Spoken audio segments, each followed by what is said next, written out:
del desempleo. Tenemos que hacer un análisis coyuntural. Vamos a hacer al finalizar de esto un pequeño ejercicio en donde nosotros mismos aprendamos a hacer análisis coyuntural. Hemos dicho, insisto, lo vamos a repetir mucho en esta unidad introductoria. Vemos aspectos económicos. Ahorita estamos viendo aspectos, bueno, en general, uno, el análisis de coyuntura pretende analizar lo que está ocurriendo en ese momento, en un momento específico del tiempo. En este caso, es nuestro presente. Todos, prácticamente todos los análisis de coyuntura pretenden entender un fenómeno concreto del presente, ¿sí? Análisis de coyuntura de una crisis, análisis de coyuntura de unas elecciones, análisis de coyuntura de una caída de la bolsa, análisis de caída, análisis de coyuntura sobre el empleo, análisis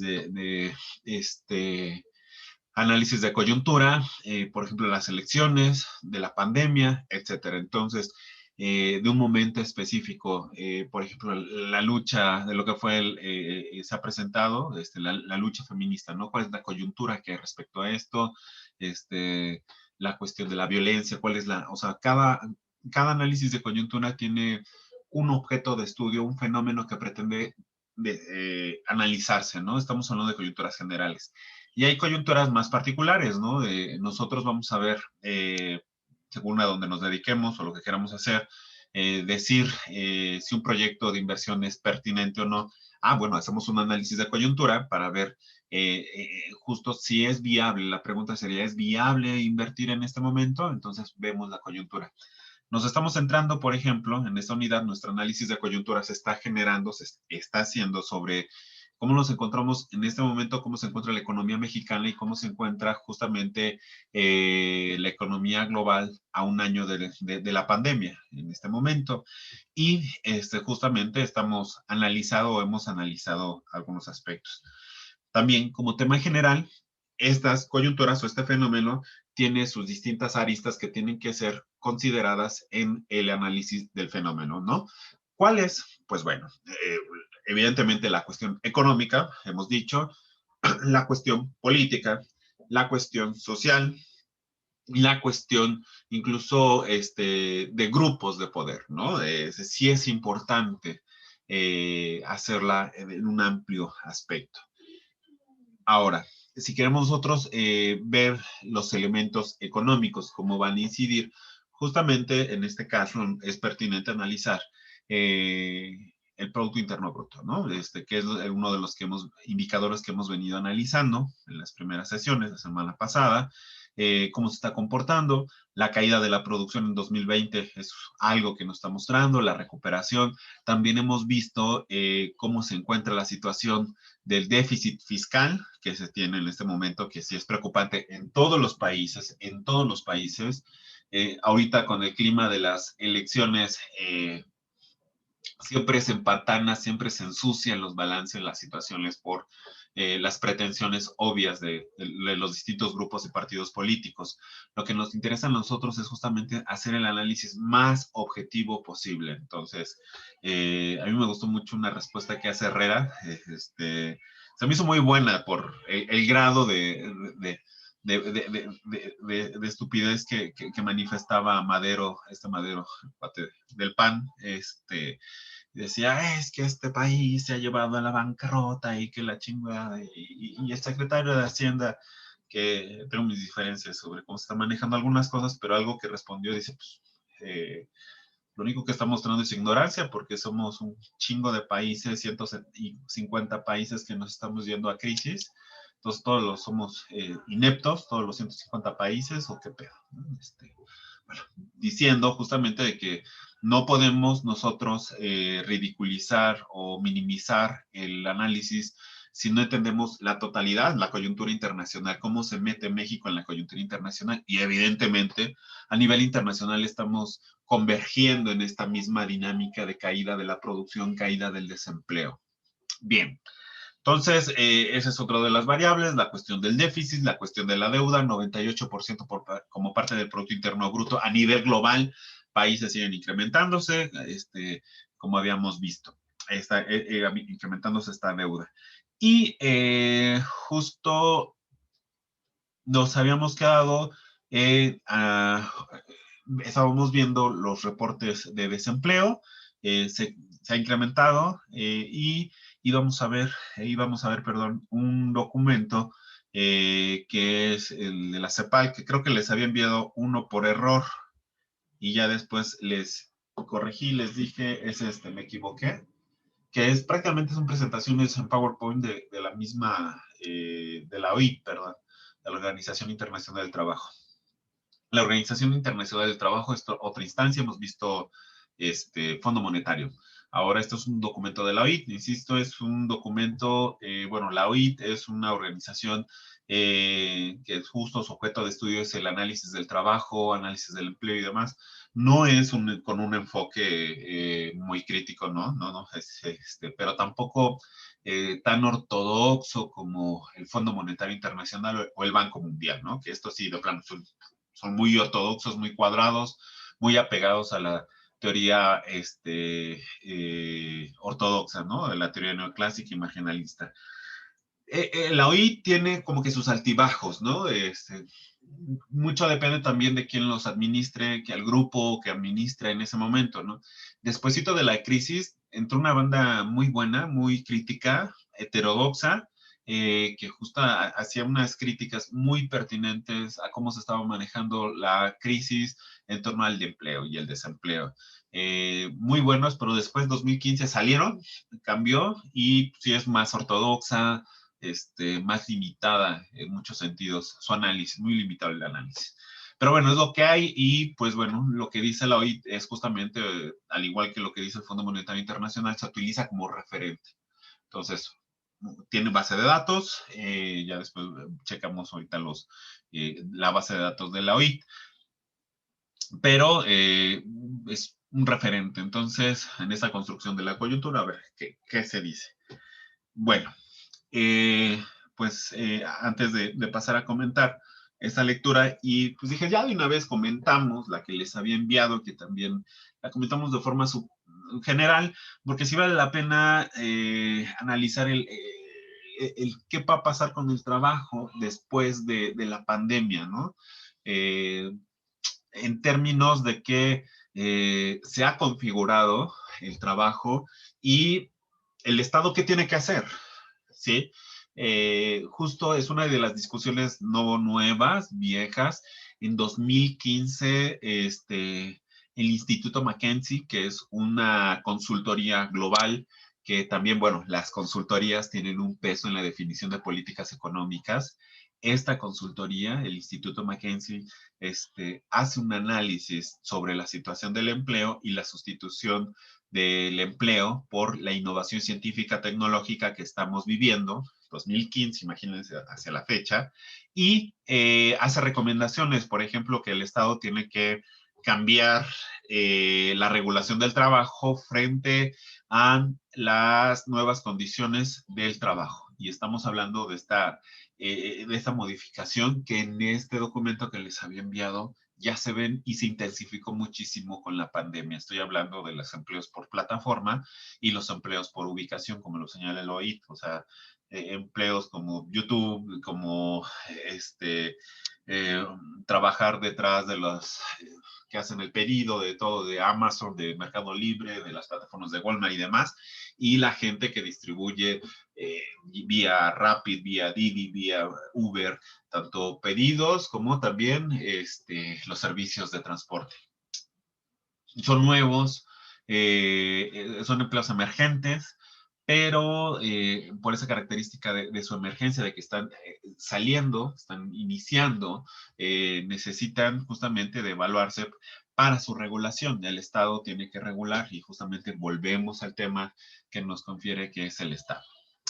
Bueno, que bueno, de la lectura que les dije en la última clase, nos habíamos quedado justo en revisar el panorama laboral 2020 de la OIT. ¿Qué revisaron? ¿Qué comentarios pueden hacer respecto a esto? Vanessa, adelante. Bueno, prácticamente hablaba sobre que decreció, se contrajo casi todo, como la tasa de participación y ocupación, la participación en la fuerza de trabajo, el empleo asalariado total, el empleo por cuenta propia, también en categorías ocupacionales como empleadores y servicios domésticos, perdón, servicios domésticos, el empleo en hoteles y también, bueno, en este caso dice que el empleo en hoteles y el comercio fueron mayores, ¿no? O sea, fue más dura y la menor caída de la ocupación mencionaba que se observó pues en la agricultura y también hablaba sobre que se preveía una contracción de la economía regional para el 2020 de alrededor del -7.7% al -8.1% y de un crecimiento del 3.5% sobre el 3.7% más o menos en el año 2021. También hablaba sobre políticas para el empleo, donde menciona que también es necesaria la inversión pública y una intervención del Estado con prestaciones a los desocupados. También implementar o mejorar políticas de protección social y seguridad económica. Y algo que me llamó la atención fue que se multiplicó lo que usted decía, ¿no? Hasta 4 veces el nivel del teletrabajo que existía previamente a la pandemia y pues ahora se multiplicó 4 veces y también que la comercialización en línea, como lo hemos estado viendo en la pandemia, es prácticamente el futuro, ¿no? Y genera un buen porcentaje del valor agregado. Sí, muchas gracias, Hanna. ¿Alguien más? Yo, profe. Adelante, Yo Eduardo. más que nada, bueno, son dudas de conceptualización. Por ejemplo, cuando ves cómo es la dinámica de aumento en desocupación y descenso en ocupación y así, más bien quería preguntar por qué un descenso, un aumento en la ocupación no es equivalente, o sea, ese aumento no se ve directamente reflejado o completamente reflejado en un descenso en la desocupación.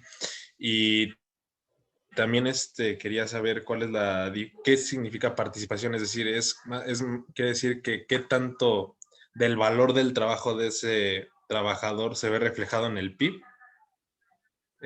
Y bueno, esas serían mis dudas, ¿no? Más que nada. Gracias, Eduardo. Ahorita checamos la tabla y atendemos a esta petición, ¿no? De la participación y su relación con ocupación. Sí, ahorita no sé si alguien más quiere comentar algo.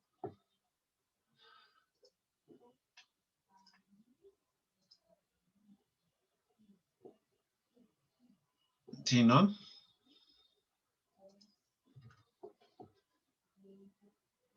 Bueno, justo cuando se publica este informe, el panorama laboral del 2020, que se publica en diciembre, cerrando el año 2020, justo las notas de los periódicos es el que me llamó más la atención. Bueno, es que en la conferencia de prensa dijo que América Latina se encuentra, bueno, les había puesto acá, me parece, en terapia intensiva, justamente el 17 de febrero, se hace esta declaración desde la OIT, o sea, es una situación que llama la atención, va a llamar mucho la atención, se está incrementando el desempleo a niveles considerables, a niveles previos a la crisis, y justamente lo que se señala es que 2021 va a ser el peorcito, el peor. Va a estar en terapia intensiva, ¿qué quiere decir esto? Pues está un enfermo en terapia intensiva, está en una situación muy crítica entre la vida y la muerte. Acá la analogía es hasta qué tan dañino va a ser para la economía, porque va a estar muy, muy, muy, muy fuerte. El primero, retomar justamente que las variaciones que está haciendo el análisis trimestral que está haciendo la misma OIT, ve justamente la tasa de participación, es decir, de toda la población económicamente activa, qué porcentaje está participando, ¿sí? El ritmo de su participación en, como población ocupada, ¿no? De la población PA, de la población económicamente activa, que tanto se está incorporando a la población ocupada, ¿no? Entonces, ese porcentaje justamente oscila, ¿no? Evidentemente, el, el, porcentaje más cercano al 100, al 100 pues sería lo óptimo, que estaría hablando de que la mayoría de la población económicamente activa se está incorporando a la producción, está siendo empleada. Y la tasa de ocupación justamente nos habla que es esta relación entre población, población ocupada en relación a la población económicamente activa. Entonces, tiene esta relación en esta población ocupada entre la población económicamente activa, tiene una relación proporcional como lo que vemos. Tienen entonces, por lo tanto, el comportamiento, en este caso, en la tasa de ocupación, ¿sí? Tiene un comportamiento que converge, ¿no? La cantidad que se incrementa para ocuparse de la PA y el ratio de la población ocupada en relación a la población económicamente activa. Entonces, por eso convergen en estas líneas, la línea roja y la línea azul, porque una es el porcentaje del total o la cantidad total de la población de la PA que es ocupada, y otra es el porcentaje de la población ocupada respecto a la PA, ¿no? Entonces, converge y ¿qué pasa? La línea punteada, color azul como turquesa, como un verdecito, la veo acá, justo es la variación de la desocupación, es decir, va a ser la diferencia, la población de la PA que no se ocupa, que está desocupada, ¿sí? Y su variación, ¿no? En ese sentido, tiene un comportamiento a la inversa de la participación y de la tasa de ocupación, porque estamos viendo su contrario, la desocupación. Entonces, aquí la variación de la tasa de desocupación siempre va a marchar de forma inversa, ¿sí? Cuando se incrementa en particular la línea que es la tasa de ocupación, va a bajar, ¿sí? Se incrementa acá, baja, se reducen, entonces incrementa la tasa de desocupación, se reduce la variación de la tasa de ocupación, entonces se incrementa la tasa de desocupación y así sucesivamente, ¿no? Incrementa la tasa de ocupación, que es en 2017-2018, entonces baja la tasa de desocupación. ¿Y qué pasa en este momento? Pues se ha recontraído muchísimo la tasa de ocupación y ahora se incrementa la tasa de desocupación. Está medido en términos la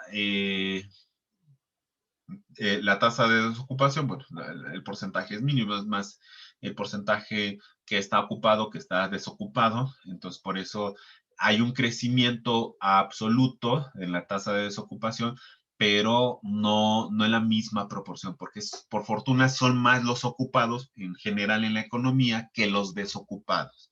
Si me explico, por eso no es simétrico, pero sí tiene un comportamiento opuesto, inverso. Si me explico, no sé si aquí resuelve la duda, me parece que es Eduardo. Sí, profe.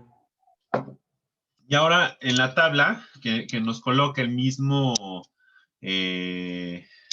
OIT, pues bueno, aquí la tasa de participación justo va a ser el porcentaje de la participación de la población económicamente activa en la economía, bueno, en la ocupación, ¿no? Es el porcentaje de toda la PA.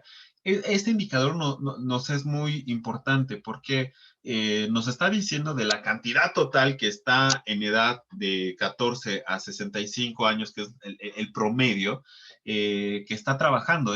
Esta población de 14 a 65 años, hay que recordar que es la población económicamente activa, es la población que está en disposición de estar laborando, y justamente de de esta cantidad de población, qué porcentaje está participando justo en el proceso productivo, ¿no? Entonces, ya tenemos acá que es ronda del 59.2, 53.9, etcétera, ¿no?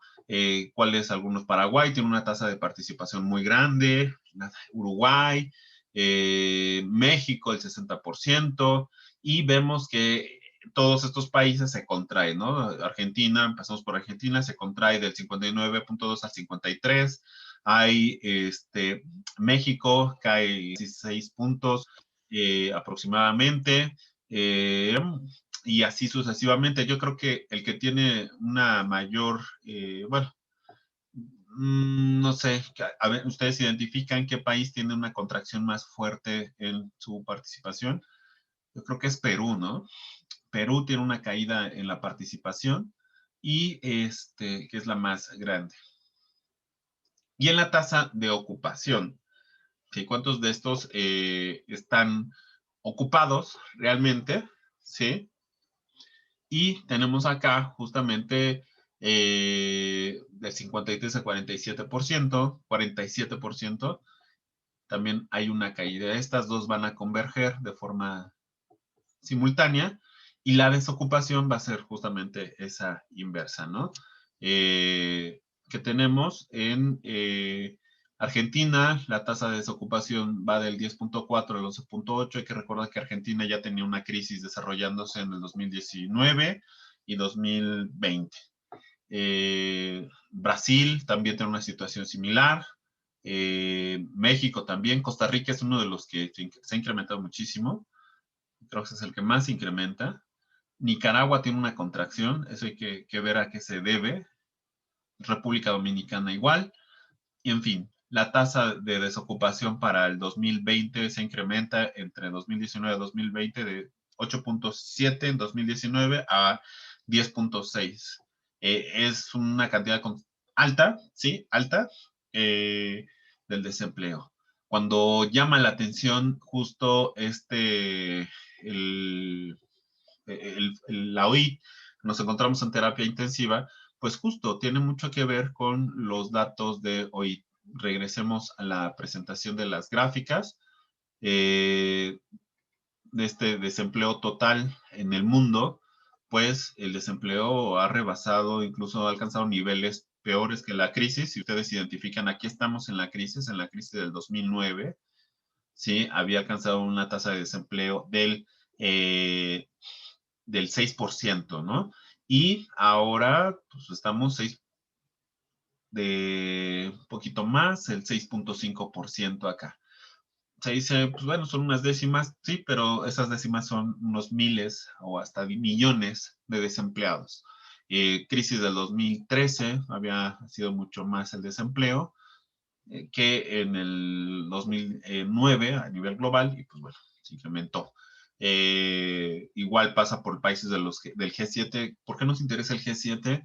Pues bueno, es en términos globales, en términos a nivel mundial, los que tienen una mejor situación son las economías más grandes en términos de su Producto Interno Bruto, tienen más demanda y de alguna forma han sido, después de la Segunda Guerra Mundial hasta mediados de los 80s, 90s, un motor para el desarrollo a nivel global, ¿no? Del capitalismo contemporáneo.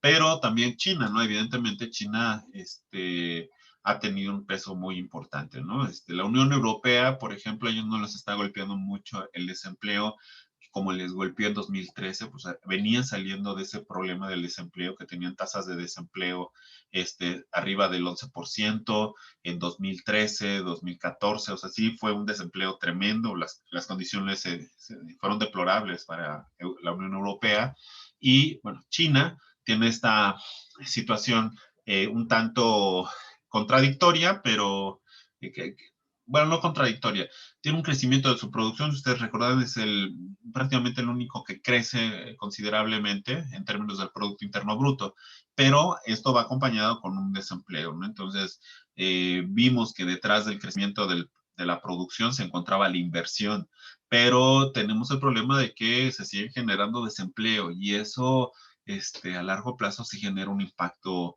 en la economía. En el caso de Profesor, México, sí, perdón, quería preguntar que a qué se debe que en China crezca su producto, pero disminuya el empleo. ¿Es algún tipo de cambio en la composición orgánica de su capital o cómo podríamos interpretarlo?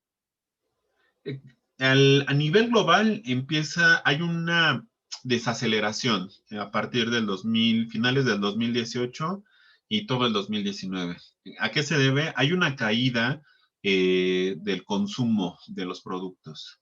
¿Qué quiere decir esto? Las importaciones que se estaban generando por parte de los países de Estados Unidos, la Unión Europea, incluso México, que demandaban los productos de China, se había contraído, ¿sí? China tiene después del 2008 un gran proyecto de hacer el motor, su mercado interno, el motor de crecimiento, ¿no? Y sí, le ha apostado, ¿no? El caso de los salarios, me parece que también medio vimos acá, China es el único que incrementó los salarios en su país, sí, es acá.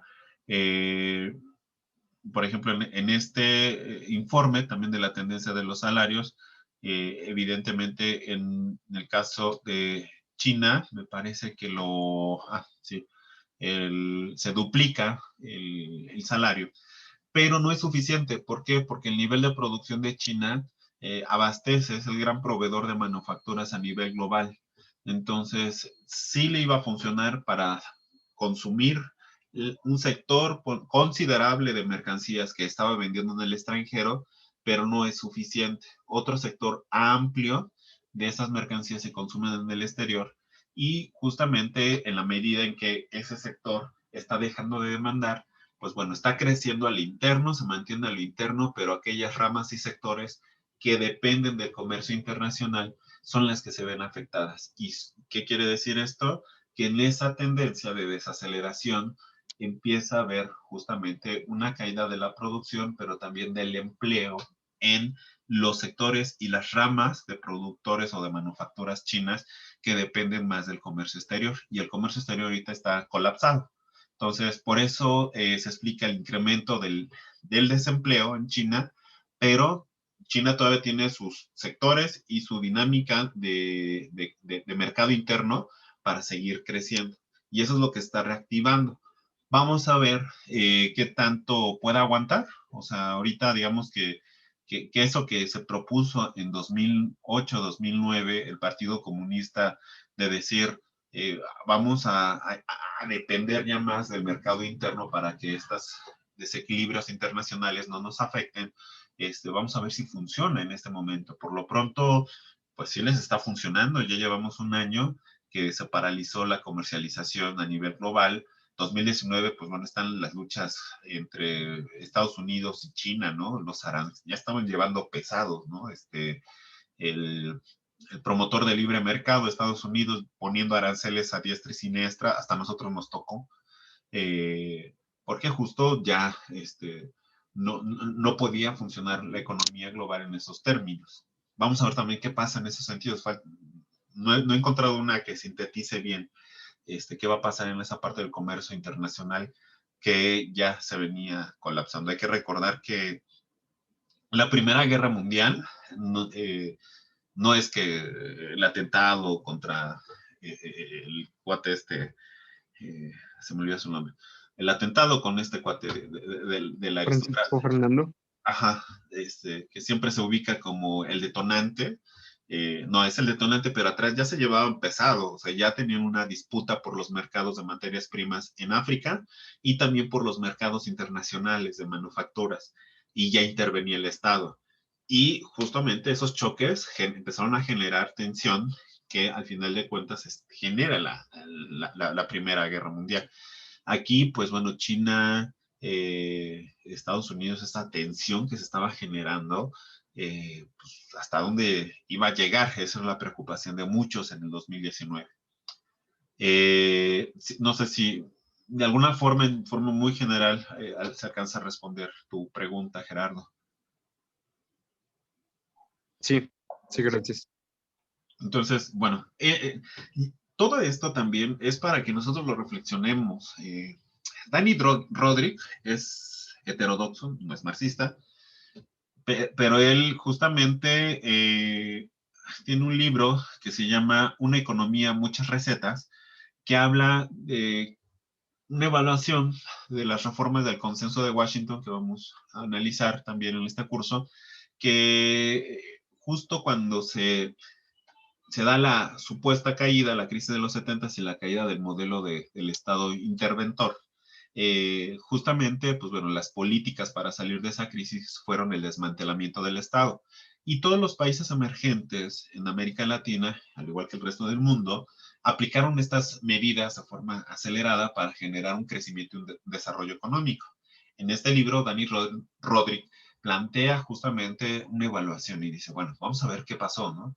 Entonces, analiza todos los países que abrieron así, ¡pum!, las aplicaron de voladísima, en chinga, estas reformas, y cómo las aplicaron o no las aplicaron China, principalmente Corea del Sur y India, ¿no? Que justamente estos países, sobre todo China, como conocemos, tiene un estado fuerte, ¿no? Entonces, cuando se ven justamente casi 30 años después de la implementación de estas políticas, pues todos los países que se implementaron al pie de la letra les fue horrible. Y China fue el único, bueno, prácticamente el único que no, junto con dos países. Y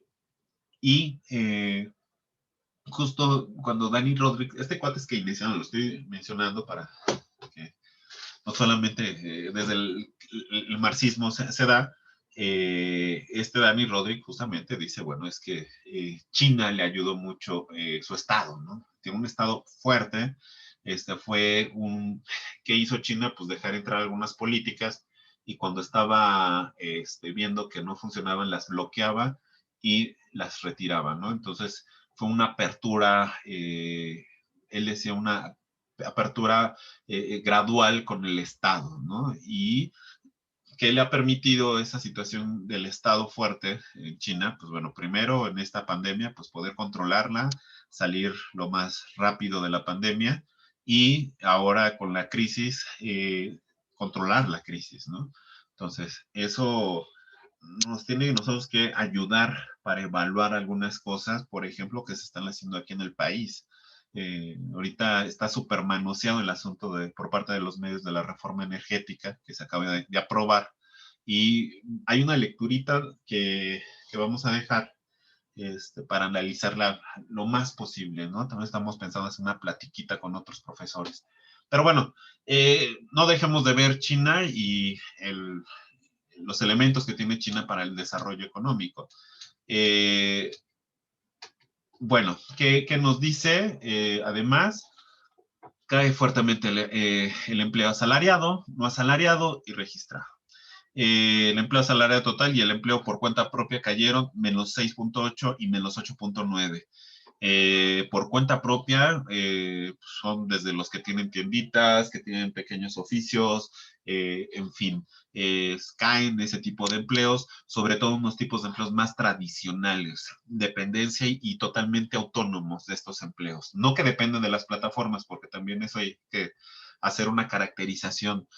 No podemos decir empleo por cuenta propia cuando está subordinado a la plataforma. Estos empleos por cuenta propia, los tradicionales, es la persona que está en la tienda, por de su tienda, con lo compuesto, en fin. También se observa un impacto de que la crisis sanitaria tuvo en otras categorías ocupacionales, como en los empleadores, este es otro sector, y el servicio doméstico, o sea, aquellas personas que podían contratar un conjunto amplio. Lo veíamos en INAE 2, cuando salió el reporte acerca del impacto que iba a tener el sector agropecuario, los empleadores, por ejemplo, de los restaurantes, o de que principalmente los restaurantes iban a, pues, son los que se vieron afectados por las medidas de la misma pandemia, el cierre de estas actividades. Entonces, esto sí nos pegó, una caída de menos 9.8%, pero hay que también ser un poquito fríos, ¿no? O sea, sí van evidentemente a verse afectados, pero es un sector que no tuvo crisis por sí misma. No es como el sector de la producción que dice, ching, produzco y no tengo ganancia, que ese es el sector manufacturero, que es lo que está ocurriendo en otras ramas. Aquí dice, pues bueno, sí tengo ganancia, pero me vi obligado a cerrar porque la pandemia dice que restaurantes cierren y demás. El servicio doméstico también cae, menos 19.4, pues eso que decíamos, la situación de la pandemia obliga a resguardarse y que haya menos flujo de personas en tu casa, ¿no? Entonces, pues evidentemente es un sector que se vio afectado. El empleo registrado cayó fuertemente al principio de la crisis sanitaria en el primer y segundo trimestre, alcanzando en mayo su cota mínima, a partir de la cual, dependiendo del país, o bien se ha recuperado parcialmente o se ha mantenido estancado. Estimaciones que se hacen. Apuntan a una contracción de la economía 2020, como habíamos visto. Acá en la región se habla de un rango de entre 7.7%,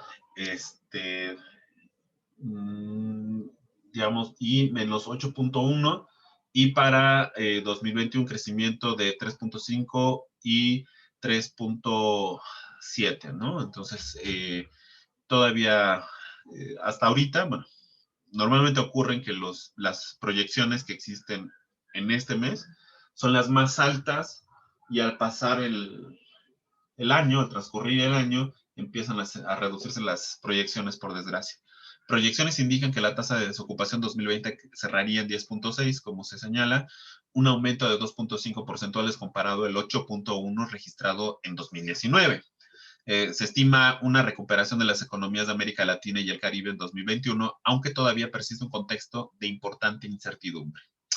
En fin, si bien se espera una recuperación parcial de la tasa de participación en ocupación, la tasa de desocupación regional para el 2021 aumentará 11.2%. Tasa de desocupación regional 11.2%. Entonces, esas son las preocupaciones que hay en torno a este desempleo. El Estado tiene que justamente aplicar un conjunto de políticas para solucionar esta situación del desempleo. En estos días, no me acuerdo qué calificadora llama la atención el caso mexicano, porque se ha implementado de alguna forma, si bien algo polémicas en las políticas fiscales y de gasto que se ha implementado aquí en el país, pero justo se señala que ha sido un poquito, o sea, no se ha cargado mucho hacia un déficit, ni tampoco a una deuda, y se ha ejercido justamente un gasto que está justamente apoyando a los sectores más vulnerables, mujeres, niños y desempleo, aunque este último, pues bueno, se ha atenuado mucho más porque se ha prolongado más de lo esperado.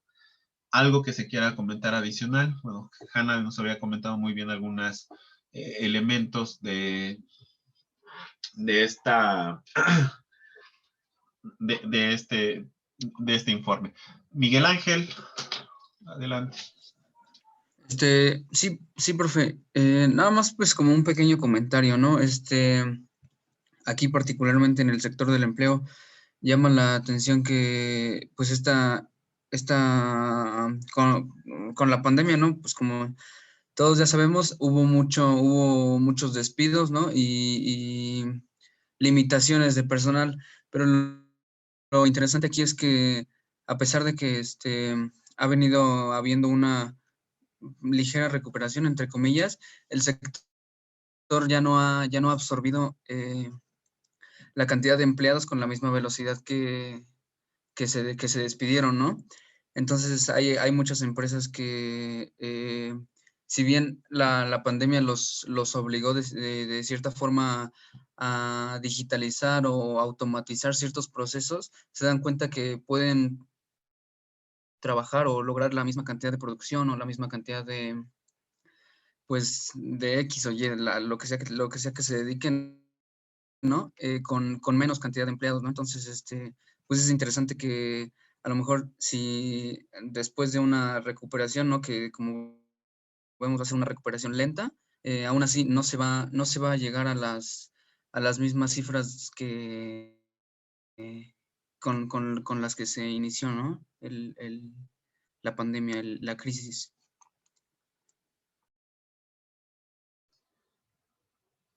Muy bien, Miguel.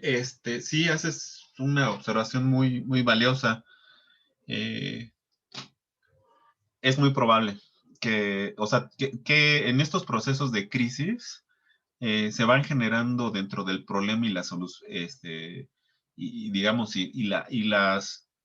digamos, en estas patadas de ahogado que se está haciendo para sacar la economía adelante, se aplican mecanismos un poco agresivos por la situación que vivimos y al final, después de la crisis, esos mecanismos se quedan, ¿no?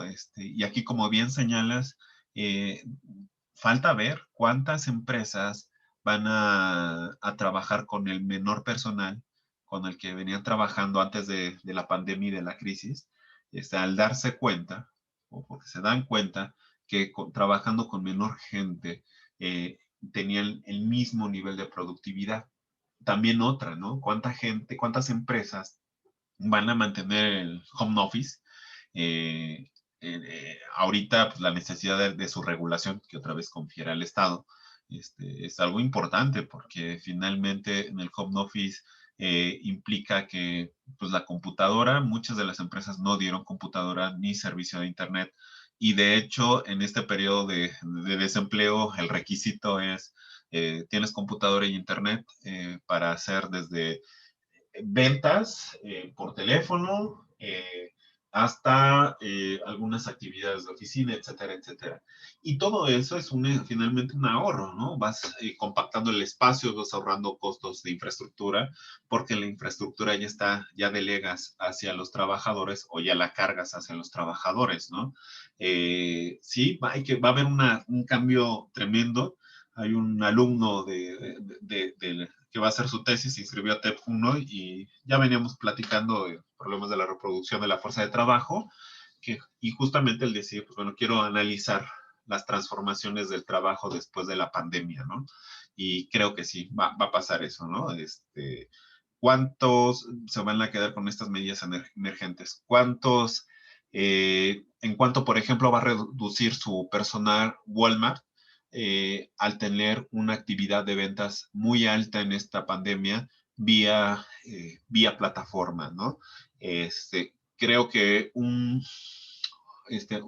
transformación, por ejemplo, si ustedes recordaran el cierre de Best Buy el año pasado, y ellos dicen, no es un cierre, sino que físicamente ya no vamos a vender y todo se va a vender vía plataformas, ¿no? ¿Qué tan rentable? O sea, es una decisión más, no tanto de quiebre, sino es una situación en donde se ve una posibilidad de ahorrar, ya no tienes tantos vendedores, ya no pagas rentas, etcétera, etcétera. Y eso, ¿qué tanto de eso se va a quedar? Es muy pertinente la reflexión que nos menciona Miguel. ¿Alguien más? Sí. Profe, yo nada más como para comentar tantito este último caso de Best Buy que dice, o sea, sí fue una decisión buena que tomó la empresa porque terminó en buenos términos con todos, o sea, no terminó ni endeudándose ni quedando mal con sus trabajadores porque el semestre pasado yo estuve estudiando ese caso, y por lo que decía la profesora era que le había dado, bueno, los de Best Buy dieron un año de seguro médico de gastos mayores para todos sus trabajadores, entonces se fueron en las mejores condiciones de México porque no podían superar la demanda de los productos en línea, que era como su problema principal, ¿no? O sea, ellos estaban enfocados y su fuerte era el trabajar con tiendas físicas y con esto del cierre, pues no pudo contra Amazon o las grandes empresas de Internet, ¿no? Del e-commerce. Entonces, el hecho de que se haya ido de esa manera, o sea, dejó muy claro que tomó una buena decisión para seguir tal vez en un futuro trabajando aquí en México y poder volver a reabrir, ¿no? Sí, sí, gracias Juan Carlos. Nancy. Sí, bueno, a mí me pareció bastante importante la parte de la caída de la agricultura, que es la que pues menor caída presenta, y me parece pues que no se está tomando en cuenta este factor, ¿no? O sea, se están tomando medidas para reabrir restaurantes, plazas comerciales, la industria, ¿no? Pero, o sea, nadie se enfoca a maximizar pues los beneficios que tiene la agricultura, que a mí me parece muy importante, sobre todo pues por el consumo, ¿no? Y por la necesidad de alimentarse, ¿no? Que es vital. Y bueno, por otra parte iba a comentar lo que estaban hablando. Me parece que no, o sea, que no es rentable a nivel social lo de continuar en home office o homeschool, porque, o sea, yo conozco un caso muy cercano de un estudiante de física que, pues, literalmente se quedó loco, tiene psicosis debido a las, pues a todo este encierro y a las clases en línea, ¿no? Y pues sí, o sea, se crean nuevas necesidades también, pero que pues todas conllevan un costo social, ¿no? O sea, eh, pues he visto también muchos casos de estudiantes que ahora requieren lentes, ¿no? Y cosas así. Sí, sí, sí, y justo el problema es cómo, pues donde obtiene, como se decía Juan Carlos, mayor rentabilidad la empresa. Evidentemente, en esta relación de empresas, el costo-beneficio de cerrar es mucho mejor, o menor, perdón, mucho menor el costo-beneficio de cerrar por parte de Best Buy que de mantenerse abierto, ¿no? Evidentemente no es un cierre por quiebra, sino es un cierre anticipado frente a una situación de que la modalidad en este momento de ventas es vía plataformas, ¿no? Y esto genera la posibilidad de ahorrarte mucho, mucho. Eh, ¿Cuál es la ventaja que está teniendo Amazon o que está teniendo Mercado Libre? Es justamente que ellos están compitiendo con este tipo de empresas que era Best Buy, compiten con una reducción de costos por finalmente son mínimos el recurso humano que está teniendo. De hecho, es parte de la siguiente lectura, que no la dejamos, pero la dejé por error y pues, la comentamos brevemente, en donde plantea justamente que este tipo de plataformas tienen una cantidad mínima de empleados, ¿no? Y tienen más como que unos empleados secundarios, indirectos, por ejemplo, los repartidores, ¿no? Entonces, sí fue pertinente, como bien dice Juan Carlos, el cierre. Y su traslado también va a ser hacia el e-commerce o el comercio por plataforma. Al final de cuentas, es una decisión que se toma viendo el costo-beneficio. Y sí, pues sí preocupa que justamente las nuevas modalidades se trasladen. O sea, dice Marx que en las crisis se generan las próximas, el próximo mecanismo de acumulación y justamente qué va a pasar, ¿no? ¿Qué va a pasar, por ejemplo, con tiendas como Walmart que están teniendo muchas ventas vía plataforma? ¿Se trasladará ahí? ¿O qué va a pasar, ¿no? ¿Qué va a pasar con esta situación, como bien señala Nancy, ¿no? El home office, este tipo de actividades evidentemente sí tienen una repercusión. ¿Cómo nos va a repercutir además de lo económico, ya más allá en la parte cultural, la parte, o sea, imagínense que ustedes son cuarto semestre, solamente estuvieron un semestre en la universidad, bueno, en nivel licenciatura, ¿no? Su primer semestre y unas cuantas semanas de segundo semestre y de ahí para acá han sido por esta vía, ¿no? La universidad o los espacios a estas edades son formativas, la convivencia, todo, no lo ve con los niños, ¿no? Los nenes de 0 a 5 años aprenden también por imitación. Y ahorita con las escuelas cerradas, pues bueno, se ha retrasado un poquito esa parte que le toca aprender a los niños de los otros niños, ¿no? Y lo mismo pasa a estos niveles. Se ha perdido el aprender de, no solamente, pues si se puede llamar aprender del profe, pero aprender de sus compañeros.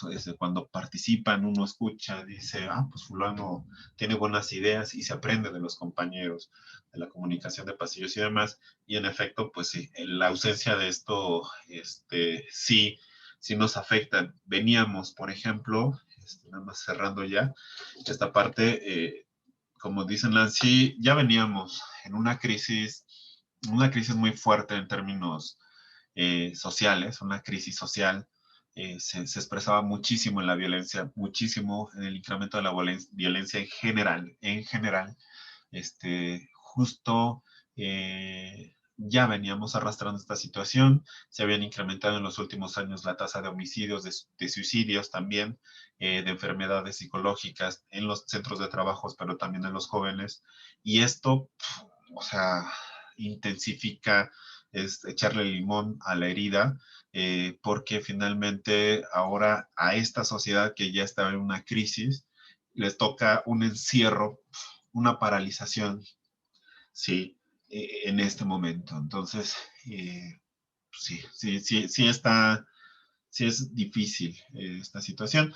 Y pues ver cómo, cuando iniciaba el curso, les decía, pues hay que ver cómo la sobrellevamos, qué hacemos para interactuar más, aunque sea en estos mismos espacios. Nosotros como profesores tenemos esa discusión, ¿no? Algunos dicen, no paremos todo. Y decimos, pues no, insistimos, no podemos parar porque es el momento de crisis que nos toca vivir y tenemos que enfrentarla con estas herramientas. Pero necesitamos como que todavía asimilarlo o enfrentarlo mejor, ¿no? En fin, ¿no? O sea, no hay radio pasillo, o bueno, más bien no hay conversaciones de pasillo, pero pues, que se pongan a ver una película en conjunto o que se pongan una charla, un conversatorio que puedan hacer ustedes, lejos de la ausencia de esta interacción, porque pues en estas son puras fotitos donde se ven las caras, platiquen, vean y demás, se conozcan y pues bueno, van a sentir una emoción adicional cuando regresemos a clases porque van a estar viendo a sus compañeros con los que platicaban. Valdría la pena hacer una especie de conversatorio fuera de los temas que vemos, para que ustedes pues se conozcan, no sé cómo ven o se vean. ¿No?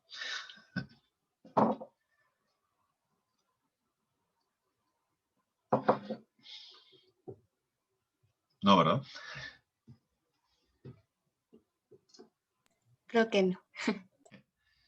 Bueno, pues sí, que sí valdría la pena, yo creo que hacer algo para que pudieran interactuar más, es justo para que pudieran conocerse más. Y bueno, el textito, segundo textito que les había enviado es justo de las perspectivas sociales y del empleo en el mundo. No sé si alguno de ustedes lo alcanzó a revisar, échenle un ojo.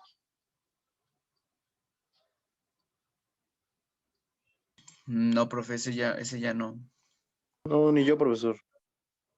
Sí, este fue el primero que les había enviado, que fue por error, pero vale la pena. Tiene mucho que ver con lo que nosotros mencionamos. Rápidamente, por ejemplo, la última década, con todas estas innovaciones científicas tecnológicas, se ha incrementado finalmente el tipo de trabajo, ¿no?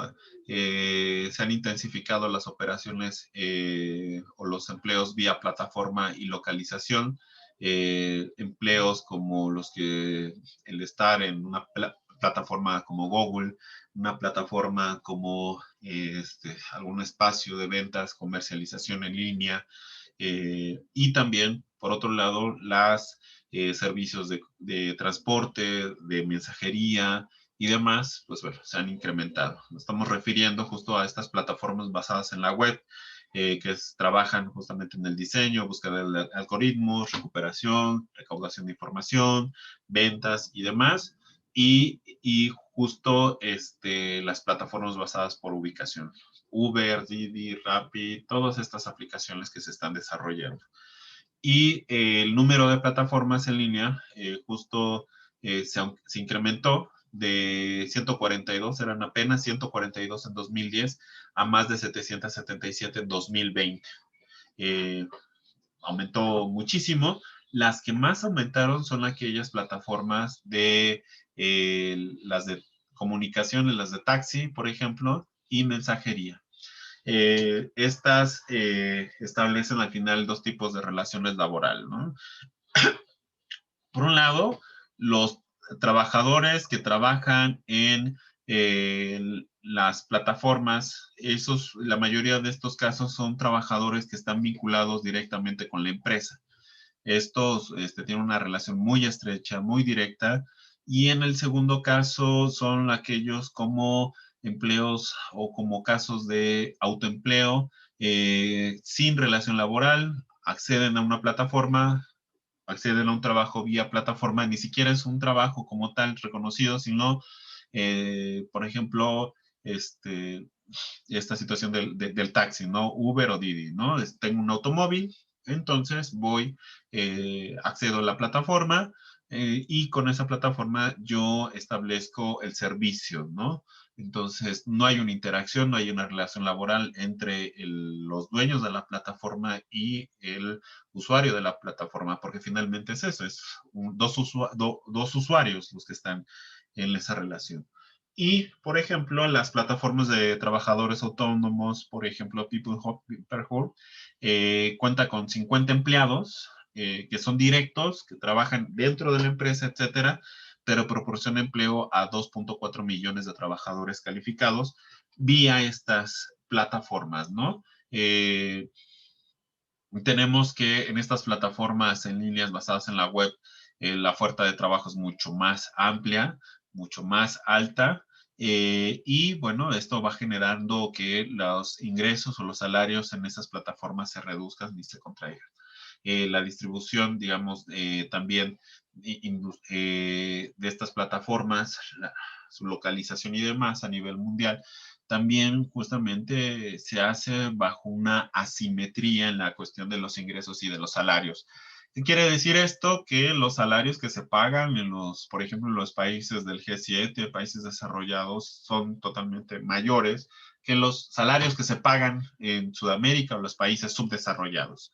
En fin, este documento vale echar un lente, caracteriza justo estos trabajos emergentes que vemos, que no tienen regulación, y justo se hace la petición por parte de la OIT que se regule, el Estado tiene que regular. Y justamente acá es otro de los temas que votan en nuestro tema de estudio, ¿no? ¿Cómo se van a desarrollar las regulaciones y las leyes sobre algunas actividades, ¿no?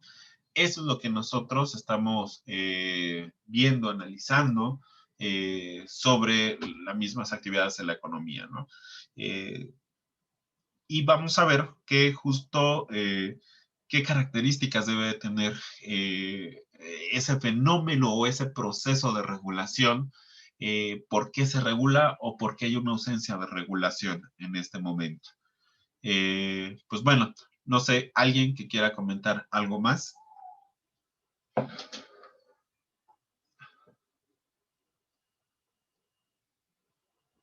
¿Sí, no? Yo, profe. Sí, Nancy. Pues bueno, yo sí leí la lectura y estaban, ay, permíteme. Ya. Pues bueno, habla sobre pues la irregularidad de estas plataformas, por lo que pues no tienen que pagar como impuestos y sus trabajadores pues no cuentan con seguro social o prestaciones, ¿no?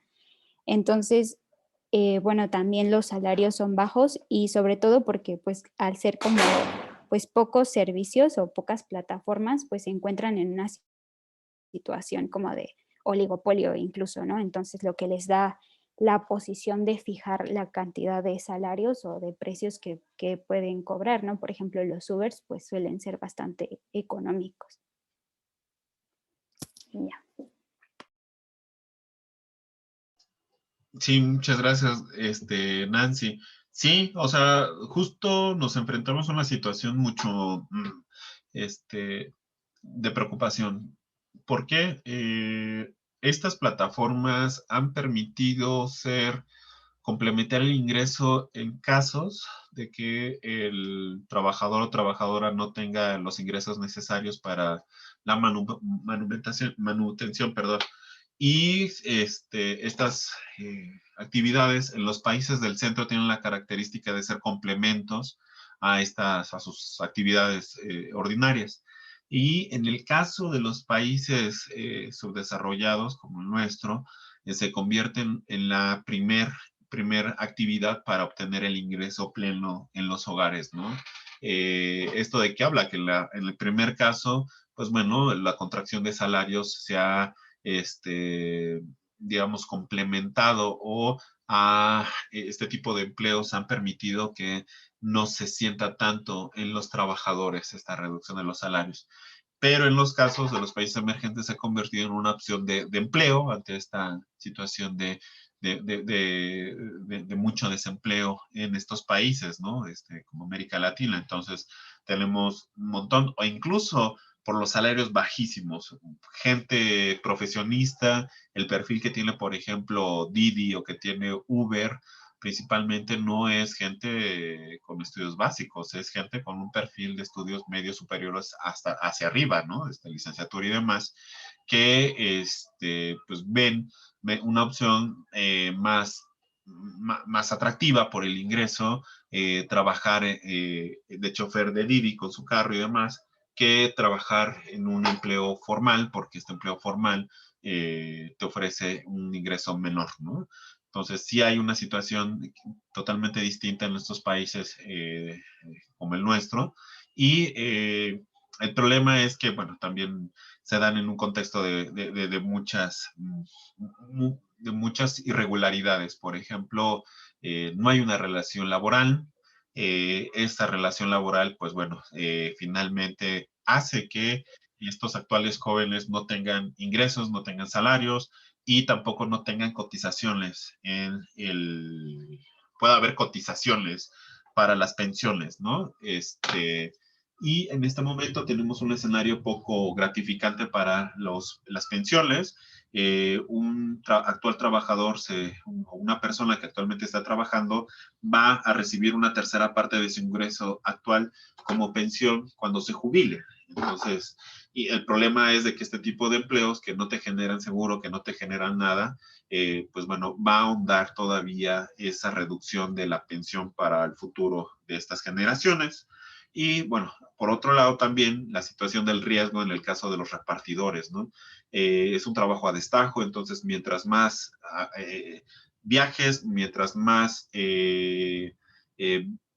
entregas realice, pues bueno, voy a obtener mucho más ingresos. Entonces, pues bueno, aquí ya vemos esta situación de que empieza a ser un riesgo el hecho de el trabajar a destajo bajo estas condiciones y finalmente pues no tienes una seguridad social que te atienda en caso de siniestro.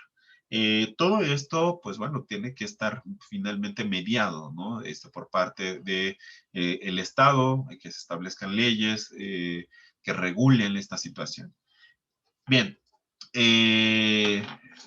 pues bueno, hasta aquí paramos la sesión de hoy.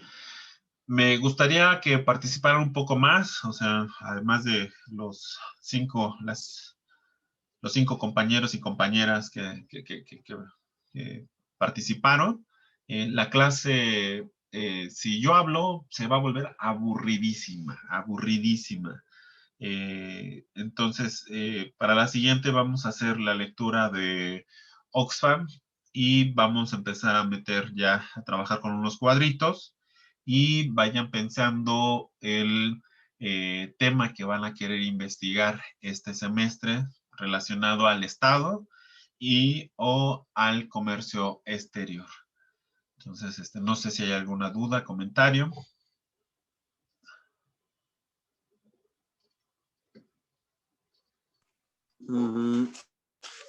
Yo, pero es que va más enfocado a lo que estamos viendo. Y Sí, es sí, sí. una pregunta para usted, Sí. ¿verdad? Como profesor. ¿Usted qué haría, qué políticas implementaría o qué no haría para darle la solución a los problemas que estamos viendo en cuanto al desempleo y todo eso?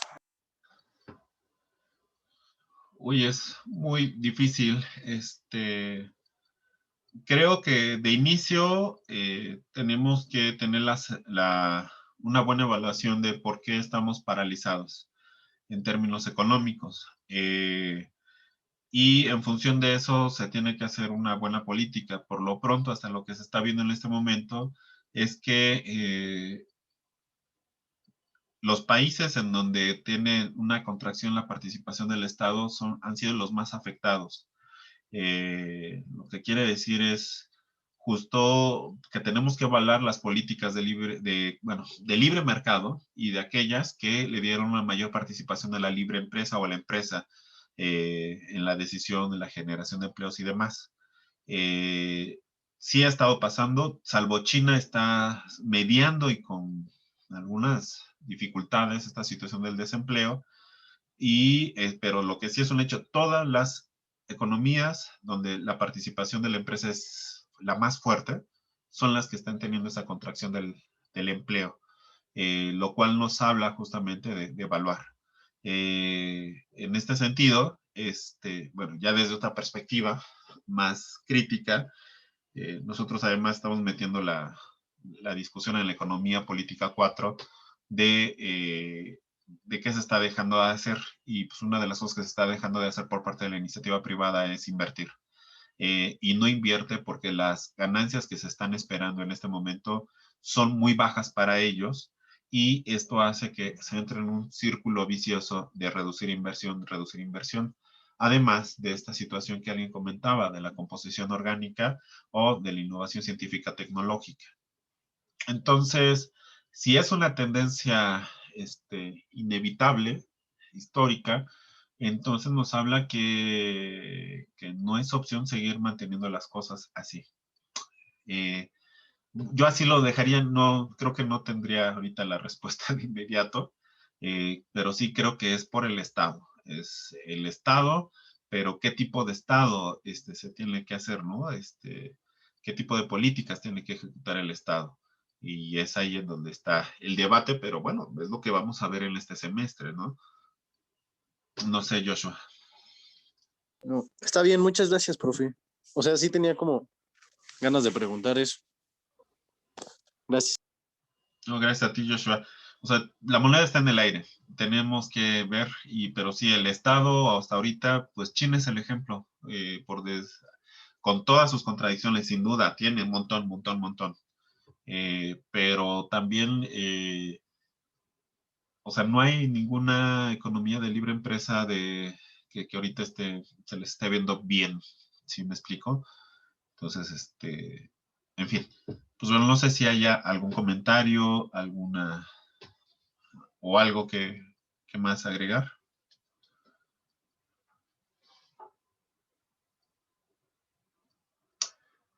¿No? Pues bueno, para la siguiente sesión es la lectura de Oxfam. Léanla, es muy buena. Ahora nos toca ver qué pasa con la distribución del ingreso.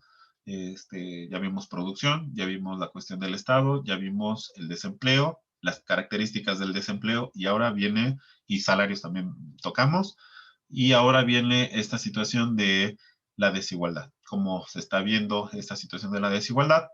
Y pues bueno, ya esas sí se las envié. De hecho, tocaba hoy, pero terminamos con esta lectura. Pues bueno, no sé si tienen alguna otra cosa, pues piénsenlo, generar nuevas alternativas de convivencia en esta pandemia. Los que están, los que no están, pues bueno, tienen que estar. Pues bueno, nos vemos. Que estén bien. Gracias, profe. ¿Nos va a mandar la liga de Classroom? Sí, este fin de semana les envío. Ah, ok. Gracias, profe. Gracias, Hasta profe. Hasta luego, luego. profe. Hasta Hasta luego, luego, profe. cuídense mucho. Buen día. Día.